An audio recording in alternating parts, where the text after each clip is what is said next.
जय हिंद। स्वागत है भगत सिंह जी के क्लास में। हम लोग देख रहे थे एलपी टेक्नीशियन 2018 के क्वेश्चन पेपर।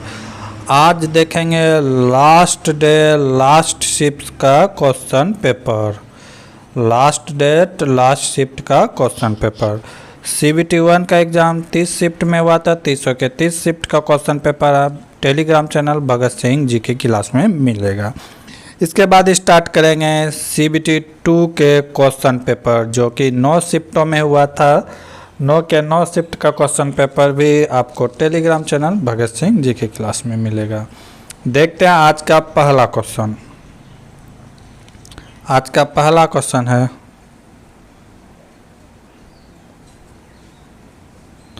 उस विकल्प का चयन करें जो दिए गए चित्र में वर्गों की संख्या दर्शाता है। तो पूछ रहा है कि ये जो फिगर दिया हुआ है इसमें कितने वर्ग हैं। तो वर्ग किसे कहते हैं? जिसकी चारों भुजाएं क्या हो, बराबर हो। जिसकी चारों भुजाएं क्या हो, बराबर हो, इसको वर्ग कहेंगे। अगर जिसकी दो भुजा बराबर है उसे क्या कहते हैं? आयत कहते हैं। ठीक है, तो यहाँ पे क्लियर है कि क्या पूछ रहा है? वर्ग पूछ रहा है। वर्ग पूछ रहा है। तो इसमें कितना वर्ग बन रहा है ये बताना है।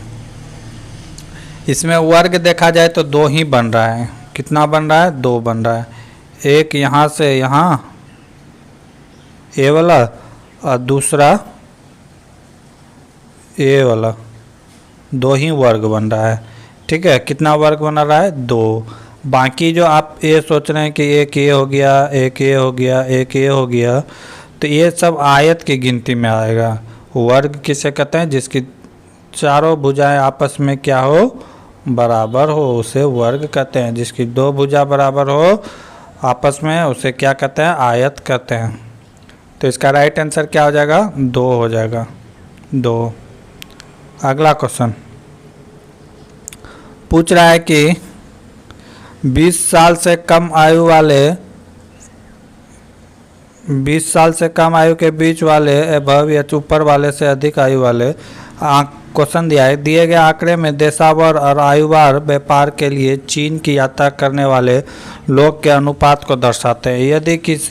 यदि किसी दिए गए 5 लाख लोगों ने चीन का दौरा किया है तो चीन की यात्रा करने वाले 20 से 25 वर्ष के बीच आयु के अमेरिकी का 20 वर्ष से कम आयु वाले रूसियों का अनुपात कितना होगा?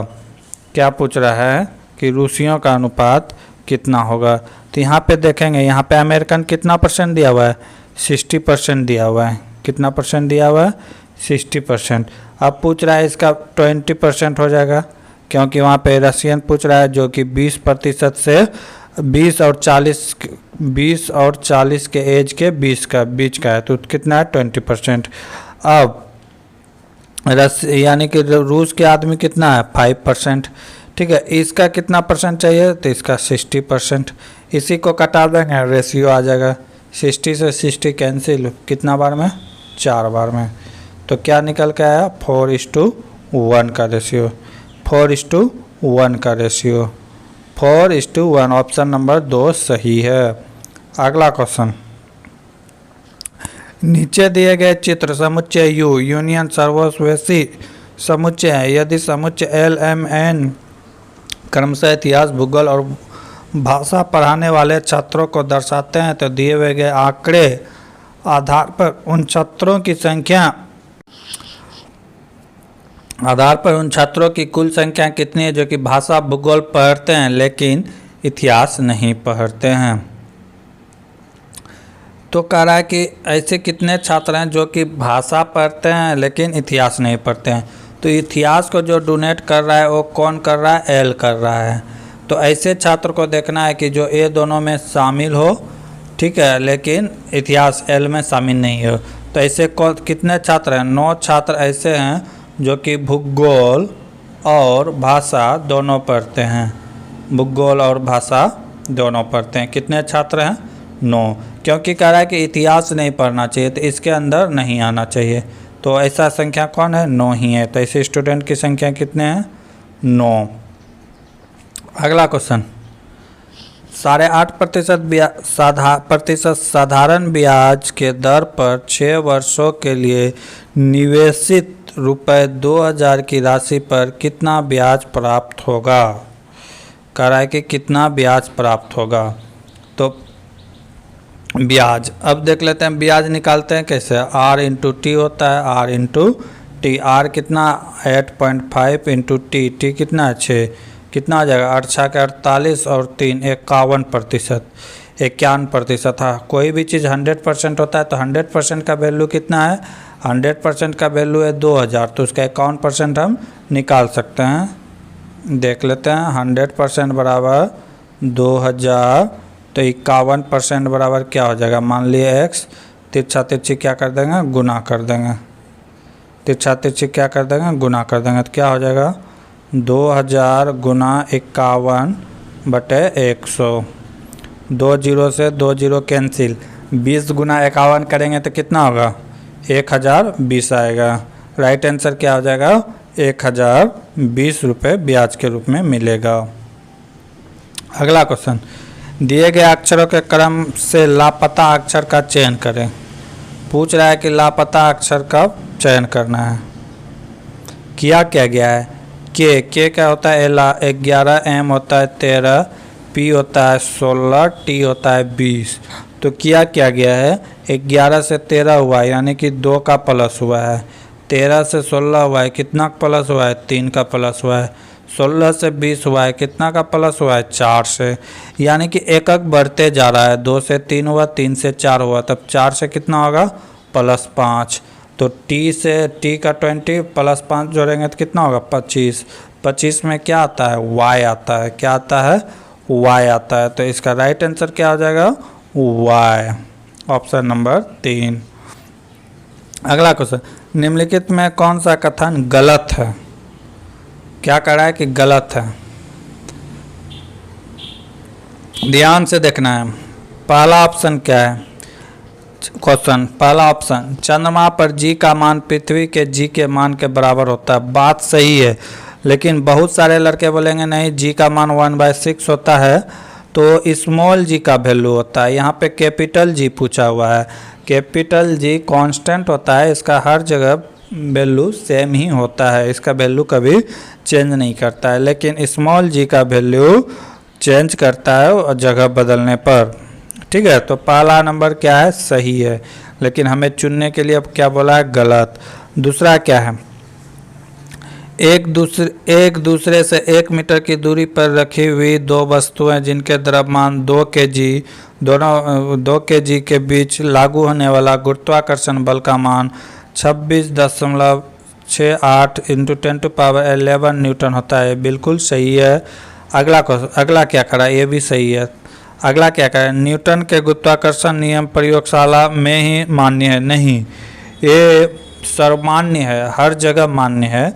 2 वस्तु के बीच, ब्रह्मांड में कहीं भी 2 वस्तु के बीच इस प्रकार का बल को देखा जाता है, गुरुत्वाकर्षण बल को। तो ऑप्शन नंबर सी गलत है, यानी गलत ढूंढने के लिए बोल रहा था। ये कह रहा था इसे कि प्रयोगशाला में ऐसे बल को हम अनुभव कर सकते हैं, लेकिन ऐसा नहीं है। ब्रह्मांड के किसी कोने पर भी 2 वस्तुओं के बीच इस प्रकार का बल कार्य करता है। ऑप्शन डी क्या करा था, 2 वस्तुओं के बीच की दूरी के वर्ग का व्युत्क्रमानुपाती होता है। बात सही है। गुरुत्वाकर्षण जो होता है 2 वस्तु के बल के बीच की दूरी, जितना इसके बीच की दूरी रहेगा उतना ही गुरुत्वाकर्षण बल क्या हो जाएगा कम होगा। तो ऑप्शन क्या हो जाएगा, ऑप्शन सी सिर्फ गलत है।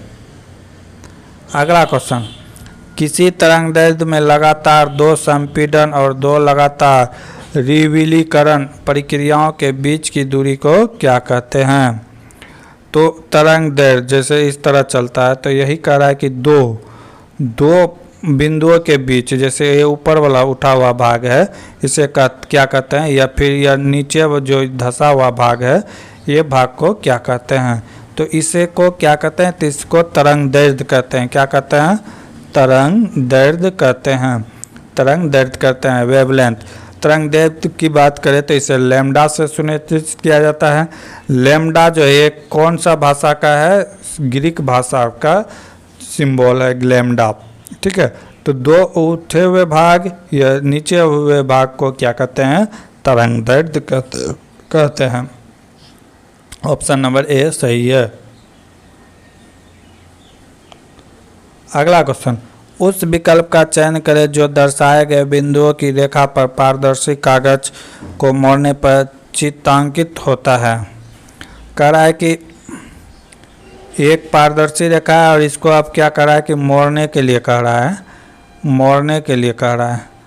तो एक कह रहा है कि मोड़ने के बाद कैसा फिगर बनेगा, यहाँ पे दिया हुआ है A, option A, option B, option C, option D. तो मैक्सिमम लड़का जो है इसे एक दूसरे के ऊपर लाने का प्रयास करेगा, जो कि गलत होगा। जबकि ए यहाँ पे है और इस जगह, तो ये इस जगह पे बनेगा, चारों अलग अलग बिंदु बनेगा, जो ऑप्शन ए में दिखाई दे रहा है। तो इस टाइप का बनेगा। तो राइट आंसर क्या हो जाएगा? ऑप्शन ए राइट आंसर होगा, ऑप्शन ए। अगला क्वेश्चन, अजय 12 दिन में एक पेंटिंग बना सकता है और अमित अजय से 70% अधिक कुशल है, तो इस पेंटिंग को बनाने में अमित को कितना दिन लगेगा? अजय कह रहा है कि 12 दिन में बना सकता है और अमित को, लेकिन जितना कुशल अजय है उससे 100 यानी कि 70%, कोई भी अपने आप में 100% होगा। ये कितना है? तो 170% है। अगर ये 12 दिन में कर रहा है तो ये कितना दिन में करेगा? तो उससे कम ही दिन लगाएगा। तो क्या करेगा? ये उससे कम ही दिन लगाएगा। तो जिस तरह वर्क और वो वाला वर्क का सवाल बनाते थे उसी तरह बना लेंगे। क्या आ जाएगा? 12 गुना 100/170। इसी को सॉल्व कर देंगे, 0 से 0 कैंसिल। कितना हो गया? 120/17। 120 को 17 से कटाएंगे तो कितना बार में कटेगा? 17 7 119। बचा कितना? 1/17।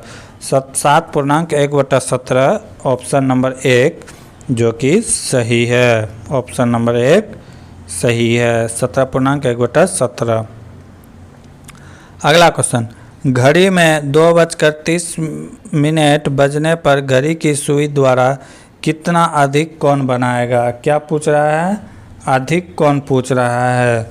तो अधिक कोण एक फार्मूला होता है इसके लिए, वो देख लेना है और इसे हमेशा दिमाग में रखना है। अधिक कोण के लिए 11:2 माइनस 30h। h यहाँ पे क्या चीज़ को डोनेट करता है? तो घंटा का।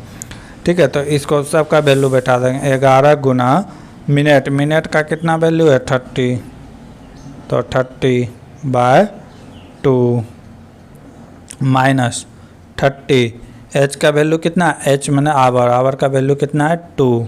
ठीक है, अब इसको अगर कटा देते हैं तो कितना बार में कटेगा? 15 बार में। 15 गुना 11 करेंगे तो कितना होगा? 165। इधर माइनस कितना हो गया? 30 गुना 2 कितना हो गया? 60। 165 में 60 गया, कितना बचेगा? 105। तो कितना डिग्री का कोण बनेगा? 105 डिग्री का कोण बनेगा। अगला, दिए गए कथन को पढ़ें और तय करें कि कथन में दी गई जानकारी के आधार पर सुझाई गई कार्रवाई में किसका तर्कसंगत रूप से पालन हो रहा है। कथन, प्राकृतिक आपदाओं के दौरान इन विभागों के कार्य अतिव्यापी होने के कारण किसी भी गलती के लिए कई विभाग एक दूसरे को दोषी ठहराते हैं। यानी कि कह रहा है कि जो काम बिगड़ गया उसके लिए क्या कर रहा है कि एक डिपार्टमेंट दूसरे डिपार्टमेंट पर गलती दिखाने का प्रयास कर रहा है। तो कार्रवाई में क्या कर रहा है कि प्राकृतिक आपदाओं के दौरान प्रभार लेने के लिए केवल एक ही विभाग होना चाहिए। ये गलत बात है। एक ही विभाग रहेगा तो काम धीमे धीमे चलेगा। अगला क्या कर रहा है? सभी विभाग को गलत काम करने के लिए जिम्मेवार ठहराया जाना चाहिए और दंडित करना चाहिए। ऐसा नहीं है कि सभी विभाग काम नहीं किया होगा, उसमें कुछ विभाग होंगे जो इसने अपना काम सही रूप से नहीं किया, उसके लिए सबको दंडित करना गलत है। जो काम किया है तो उसे दंडित नहीं करना चाहिए।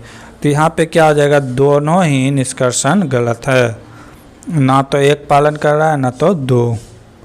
अगला क्वेश्चन, आकृति में एक वृत्त का केंद्र O, अनुभाग OAPB का क्षेत्रफल वृत्त के क्षेत्रफल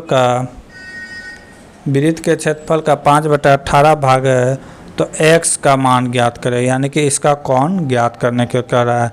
अगर ये टोटल का एंगल देखें तो कितना बनता है, 360 डिग्री का बनता है। अब इसी का कह रहा है कि 5/18 कितना भाग का है, 5/18, तो 5/18 से भाग दे देंगे। ये कितना बार में कटेगा, 20 बार में, 20 × 5 कितना हो जाएगा, 100 डिग्री। ये कोण कितना का बनेगा, 100 डिग्री का बनेगा।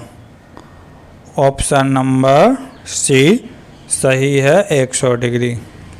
अगला क्वेश्चन, 3 दर्जन अमरूद का मूल्य 90 रुपये है, तो 240 रुपये में कितने अमरूद खरीदे जा सकते हैं। बहुत ही आसान सवाल था। 3 दर्जन अमरूद का मतलब कितना अमरूद, 36 अमरूद का मूल्य कितना है, 90 रुपये। तो एक अमरूद का मूल्य कितना निकल जाएगा, एक का मूल्य निकल जाएगा 2 रुपया 50 पैसा। ठीक है, तो क्या पूछा है कि 240 रुपये में कितना अमरूद आएगा, यानी कि एक अमरूद का दाम आया 2 रुपये 50 पैसा, तो 240 रुपये में कितना अमरूद आएगा, तो 240 डिवाइडेड बाय 2 पूर्णांक, इसको लिख सकते हैं 5/2, 5/2, 2 कहाँ चला जाएगा ऊपर, 2.5 को लिख सकते हैं 5/2, कोई दिक्कत नहीं, ताकि कटाने में दिक्कत ना हो। तो यहाँ 5 से कटाएंगे कितना बार में, 4 × 5 = 20, बचा कितना 8, यानी कि 4, 8 × 5 = 40, 48 × 2 कितना हो जाएगा, 96 अमरूद खरीद सकते हैं।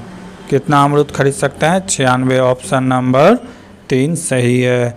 अगर दशमलव में कोई चीज़ रहे तो वहाँ भाग देने में दिक्कत होगा, तो उसे प्रयास करें कि उसे पूर्ण संख्या बनाने का प्रयास करें। जैसे 2 से गुना कर दिए, 2 से भाग कर दिए, तो ये सबसे कोई फर्क नहीं पड़ेगा, लेकिन गुना भाग करने में बड़ा आसानी होगा।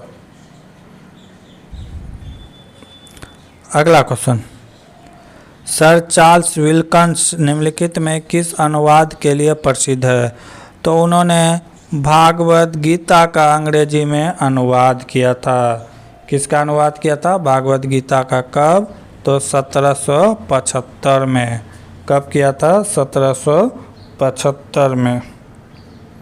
द ओल्ड टेस्टमेंट, ये तो है यहूदी का धर्म पुस्तक है। ये क्या है, धर्म पुस्तक है यहूदी का।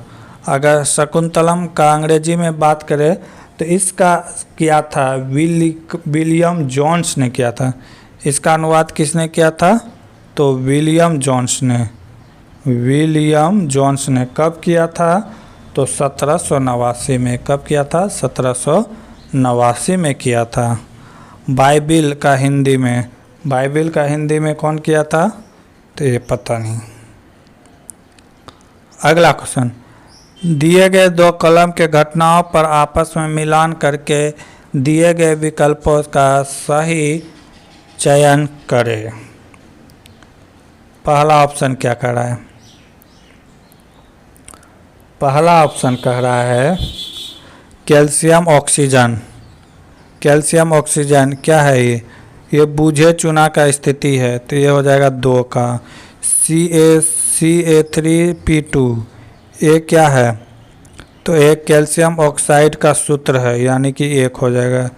0.1 मोल ये क्या है, इन संख्या को नियतांक कहा जाता है, तो ये हो जाएगा सोडियम में मौजूद। ठीक है, एक परमाणु या अणु के ग्राम में परमाणु द्रव्यमान की संख्या 0.06.022, ये क्या है, तो ये एगाडो नंबर है। तो क्या हो गया, 1 का हो गया 2, बी का हो गया 1, सी का हो गया 4 और डी का हो गया 3। इस तरह सही मिलान होगा। देख सकते हैं, ए का 2, बी का 1, सी का 4, डी का 3। अगला क्वेश्चन, निम्नलिखित को सॉल्व करें। इसको सॉल्व करना है तो पहले छोटी ब्रैकेट का काम देखेंगे हम। 3 से 4 में भाग, 7 4 में इसके कितना हो गया 4, 4 में 8 में 4 गया 4, 4 भागा 4, ये कितना, इसका वैल्यू कितना हो गया 1 हो गया। सारा का वैल्यू कितना हो गया 1। 4 से 80 में लगेगा कितना बार में 20, 20 माइनस 1 कितना हो गया 19, 19। अब ये 38 में 19 चला जाएगा, 38 में 19 चला जाएगा, क्या बचेगा 19। 45 में 19 को माइनस कर देंगे, तो 45 में 19 को माइनस कर देंगे तो कितना बचेगा 26। ऑप्शन नंबर ए सही है। सबसे पहले भाग का काम करेंगे, अगर तीनों ब्रैकेट है तो सबसे पहले छोटी ब्रैकेट का काम करेंगे। प्रसिद्ध लेखक और नृत्य के वक्ता रॉबिन शर्मा कौन से देश से संबंधित है? जैसे नाम देखेगा सब भारत टिक करेगा, लेकिन भारत इसका गलत आंसर होगा। इसका क्या होगा कनाडा, कनाडा के निवासी थे। अगला क्वेश्चन, यदि x की माँ y के पिता की इकलौती पुत्री है तो y के पति का पिता x के क्या हैं? क्या कह रहा है कि x की माँ y के पिता की इकलौती पुत्री है। x की माँ कह रहा है y के पिता का इकलौती पुत्री है, तो y के पति का पिता, इसका पिता क्या कर रहा है x के क्या लगेंगे, x के क्या लगेंगे, तो यानी कि ये हो गया पिताजी, तो पिताजी के पिताजी कौन लगेंगे दादा या नानी। अगर ये मेल है तो नानी, फीमेल है तो दादा, दादा या नानी और नाना होगा, दादा या नाना होगा। Option number D. निम्नलिखित में कौन सा कथन सत्य है? सही जोड़ा पहचानना है। क्या कह रहा है? मानव में 46 गुणसूत्र होते हैं, यहाँ तक तो सही है, जिनमें 42 अलैंगिक गुणसूत्र के होते हैं। एक गलत है, एक भी गलत है। 44 एक समान के होते हैं और एक XY या XX पाया जाता है। तो यहाँ तक तो ठीक था कि 42 गुणसूत्र पाए जाते हैं, बाकी गलत था। अगला है, किसी नर में एक गुणसूत्र और 2 Y गुणसूत्र पाए जाते हैं, बिल्कुल गलत है। किसी में बस एक Y XX या फिर XX पाया जाता है, 2 Y किसी में नहीं पाया जाता, ये भी गलत है, ये भी क्या है गलत है। अगला क्या कहता है, टिड्डियों तथा कुछ अन्य कीटों के नरों में सिर्फ 4 लिंग गुणसूत्र सेक्स क्रोमोसोम होते हैं, ये भी क्या है गलत है।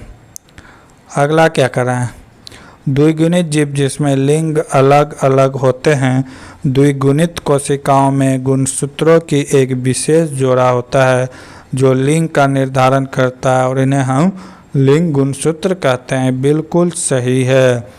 XY जो होता है यही हमारे बॉडी में यानी कि बच्चे का लिंग निर्धारण करता है, बिल्कुल सही है। अगला क्वेश्चन, दिए गए वाक्य को सच मानकर चले और तय करें कि कौन सा निष्कर्षण वक्तव्य का तर्कसंगत रूप से अनुसरण करते हैं। वक्तव्य क्या है, कुछ तालाब झील हैं, तालाब जो है क्या है, तालाब झील है, क्या है झील है, कुछ तालाब झील है, ठीक। कुछ झीलें नदियां हैं, कुछ झीलें क्या कर रहा है कि नदियां हैं, कुछ नदियां समुद्र हैं। अब क्या कर रहा है, कुछ नदियां क्या हैं समुद्र हैं। अब क्या करना है डिस्कशन, कुछ समुद्र झील हैं, कुछ समुद्र झील हैं, हो सकता है समुद्र इस जगह रहता तो झील हो सकता था, कोई झील समुद्र नहीं है, कोई झील समुद्र नहीं है।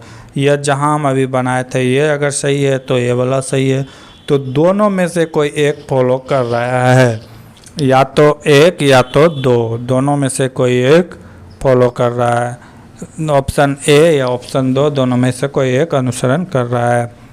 अगला क्वेश्चन, दिए गए ऊपर चित्र में किसी एक क्रम के अनुसार लगाया गया है, इस क्रम का पालन करने वाला अगला चित्र कौन सा होगा। तो कह रहा है कि इसमें अगला चित्र कौन सा होगा ये चुनने के लिए। यहाँ पे बढ़ते जा रहा है, ठीक है। नीचे राउंड तो सब में कंप्लीट है। ऊपर राउंड में क्या आ रहा है, इसमें 2 आया तो इसमें 4 आया, इसमें 6 आया तो इसमें कितना आया 8। तो अगला क्रम में क्या होगा, ये तो भरा हुआ रहेगा, इसके ऊपर वाला भी भरा रहेगा, लेकिन इसके ऊपर में कितना हो जाएगा 4 हो जाएगा। तो ऐसा ऑप्शन जो होगा वो राइट होगा। इसमें भी 4 है लेकिन ये ऑप्शन गलत होगा, क्योंकि राइट साइड से इस साइड से भरते जा रहा है, तो हम भी इस साइड से भरेंगे, इधर खाली छोड़ेंगे। तो ऑप्शन ए जो है राइट होगा, ऑप्शन ए राइट होगा, क्योंकि इधर से बढ़ते जा रहा है। ऑप्शन ए सही है। निम्नलिखित में कौन सी धातु मुक्त अवस्था में पाया जाता है। तो मुक्त अवस्था में पाए जाने वाला धातु क्या है, सोना है। क्या है, सोना है। सोना बहुत ही आघातवर्धनीय होता है। सोना का द्रव्यमांक की बात करें तो 1063 डिग्री होता है, ठीक है। अगर इसका क्वथनांक की बात करें तो 2600 सेंटीग्रेड होता है। घनत्व की बात करें तो 19.3 होता है, ठीक है। अगर सबसे ज़्यादा एक्टिव तत्व की बात करें तो calcium, potassium, sodium, calcium, magnesium, aluminium और जस्ता होता है। अगला क्वेश्चन, 15, 30 और 45 मिनट के अंतराल पर क्रमशः 3 घंटियाँ बजती है। यदि ये सुबह 8 बजे एक साथ बजे तो अगली बार एक साथ कब बजेंगे। तो क्या करना है, सबका लघुत्तम ले लेना है। ऐसे सवाल में क्या करेंगे, सबका लघुत्तम ले लेंगे। 15, 30, 45 सबका क्या कर देंगे, लघुत्तम ले लेंगे। 2 से तो दे के फायदा नहीं है, 3 से देते हैं। 5 तिया 15, 10 तिया 30, 15 तिया 45। 3 से दे के फायदा नहीं, सीधे 5 से देते हैं। 5 1 का 5, 5 दूना 10, 5 तिया 15। अब सबको गुना कर देते हैं। 3 दूना 6, 6 पंचे 30, 30 तिया कितना हो गया 90। अगला घंटी कब बजेगा, 90 मिनट बाद। तो 8 मिनट में 8 बजे में 90 मिनट जोड़ देंगे तो कितना होगा 9:30। कितना हो जाएगा 9:30। तो क्या करना था, इसका लघुत्तम ले लेना था। अगला क्वेश्चन, दिए गए प्रश्न को पढ़े और निर्णय लें कि कौन से वक्तव्य प्रश्न का उत्तर देने के लिए पर्याप्त है। यदि x एक प्राकृतिक संख्या है तो क्या x + 6 विषम है। क्या करा है कि x एक प्राकृतिक संख्या है। प्राकृतिक संख्या क्या है, 1 2 3 4 5, यही तो है, अनंत तक है। तो क्या करा है, प्राकृतिक संख्या है तो x + 6, 1 + 6 7 हुआ, विषम हो गया। लेकिन 2 + 6 तो ये सम हो गया। हमेशा कह रहा है कि विषम होगा, तो ये क्या है, गलत है। अगला क्या कह रहा है कि x - 6 एक विषम संख्या होगा। x - 6 जैसे अब 7 में से 6 जाएगा तो कितना बचेगा 1, ठीक है। एक विषम संख्या है, ये भी सही नहीं है।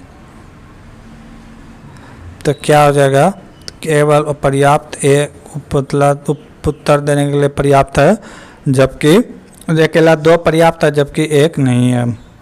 अगला क्वेश्चन, एक दुकानदार कुछ अंडे 19 रुपये 20 पैसा प्रति दर्जन के दर से खरीदा और 25% लाभ पर बेचता है, तो एक अंडे का विक्रय मूल्य क्या होगा। क्या कर रहा है कि 19 रुपये 20 पैसे में इन्होंने कितने अंडा खरीदा, 12।